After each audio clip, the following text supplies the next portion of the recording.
Hello बच्चों, मैं आशीष आर्या स्वागत करता हूं आपका मेरे यूट्यूब चैनल स्टडी विथ एजे में। इसमें आज हम देखते हैं आपके 8th ग्रेड अभ्यास पुस्तिका कक्षा 8वीं की, जिसमें हम विज्ञान विषय का अध्ययन करेंगे। विज्ञान विषय के इसमें हम आज पाठ 13 ध्वनि इसके प्रश्नोत्तरों को हल करेंगे। इसके पहले की अभ्यास मैंने पहले की वीडियो में कराया है, तो उनको ज़रूर देखें और चैनल को ज़रूर से सब्सक्राइब करें ताकि आपको ऐसी ही वीडियो और भी मिलती रहे। तो आइए जानते हैं पाठ 13 और इसके प्रश्नोत्तरों को देखते हैं। प्रश्न नंबर पहला है, निम्नलिखित वाद्य यंत्रों के कंपायमान भाग को लिखिए जो ध्वनि उत्पन्न करने में सहायक होते हैं। तो सबसे पहले दिया है वीणा, तो वीणा में आप लिखना तानित डोरी या तार। दूसरा है तबला, इसमें भी लिख देना तानित झिल्ली। तीसरा है ढोलक, इसमें भी तानित झिल्ली लिखना। और बांसुरी, बांसुरी में लिखना वायु स्तंभ। मतलब हमको ये लिखना है कंपायमान भाग, मतलब जब हम इसमें यानी कंपन कौन से भाग से वायु निकलती है, कौन से भाग से इससे आवाज़ निकलती है, उसे हम लिखना है। जैसे झांझ मंजीरा है तो इसमें तरंग लिख दीजिएगा। इस प्रकार से इसका उत्तर आपको देना है। प्रश्न नंबर दूसरा है, जब हम बोलते हैं तो हमारे शरीर का कौन सा भाग कंपित होता है, स्पष्ट कीजिए। तो उत्तर में लिखना बच्चों, मानव में ध्वनि वाक्यंत्र द्वारा उत्पन्न होती है।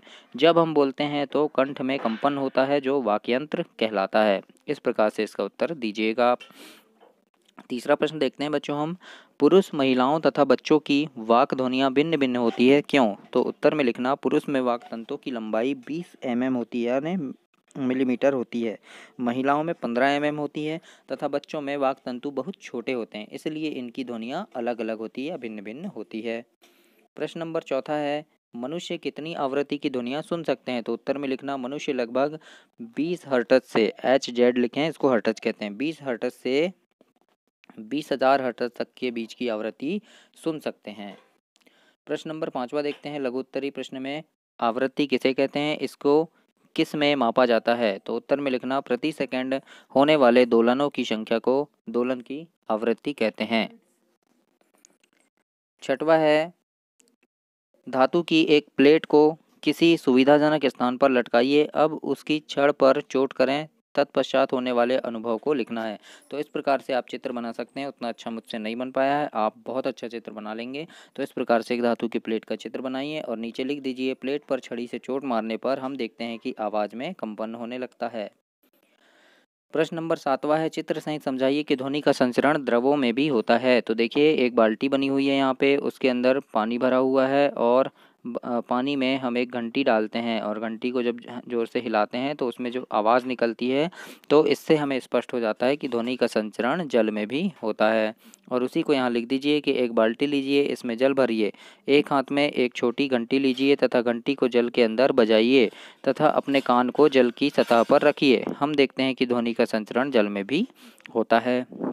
प्रश्न नंबर 8वां देखते हैं बच्चों हम, संगीतमय ध्वनि शोर किस प्रकार से भिन्न है। संगीतमय ध्वनि और शोर से किस प्रकार यह भिन्न है। तो हम अपने चारों ओर विभिन्न प्रकार की ध्वनियाँ सुनते हैं। सभी ध्वनियाँ सुखद नहीं होती है, कुछ ध्वनियाँ अच्छी लगती है तथा कुछ अच्छी नहीं लगती है। तो कुछ अप्रिय ध्वनि होती है, जैसे बस व ट्रकों के हॉर्न की ध्वनि आदि। तो इस प्रकार की ध्वनियों को शोर कहते हैं।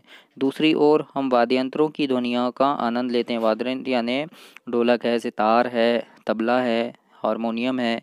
तो जैसे हारमोनियम, तबला, सितार, बांसुरी, इनकी मधुर ध्वनि हमें अच्छी लगती है। तो इस प्रकार से ये दोनों क्या हो गए, भिन्न हो गए। अब प्रश्न नंबर 9 का उत्तर देंगे हम। प्रश्न नंबर 9 है, ध्वनि प्रदूषण क्या है। ध्वनि प्रदूषण के प्रमुख कारणों को सूचीबद्ध कीजिए। तो उत्तर में लिखना बच्चों, वातावरण में अत्यधिक अवांछित ध्वनि को हम ध्वनि प्रदूषण कहते हैं। ध्वनि प्रदूषण के प्रमुख कारण हैं वाहनों की ध्वनियाँ, विस्फोट, पटाखे फोड़ना, मशीनें, लाउडस्पीकरों की आवाज़, ऊंची आवाज़ में चलाए गए टेलीविज़न आदि। और भी ऐसे बहुत सारे ध्वनि प्रदूषण के कारण हैं। प्रश्न नंबर 10वां देखते हैं। प्रश्न नंबर 10वां है, मानव कर्ण का नामांकित चित्र बनाइए। तो इस प्रकार से मैंने एक चित्र बनाया है, मुझसे उतना अच्छा नहीं बन पाया है, आप काफ़ी अच्छा चित्र बना सकते हैं। तो मानव कर्ण का आप ऐसे ही एक चित्र बना दीजिएगा और वहाँ पर उसको नामांकित कर दीजिएगा। कर्णपट्ट है ये और ये आंतर कर्ण है। तो इस प्रकार से ऐसे नामांकित कर दीजिएगा बच्चों। और नीचे लिखना, कर्णपट्ट की तानित रबर की सीट के समान होता है। ध्वनि के कंपन कर्णपट्ट को कंपित करते हैं।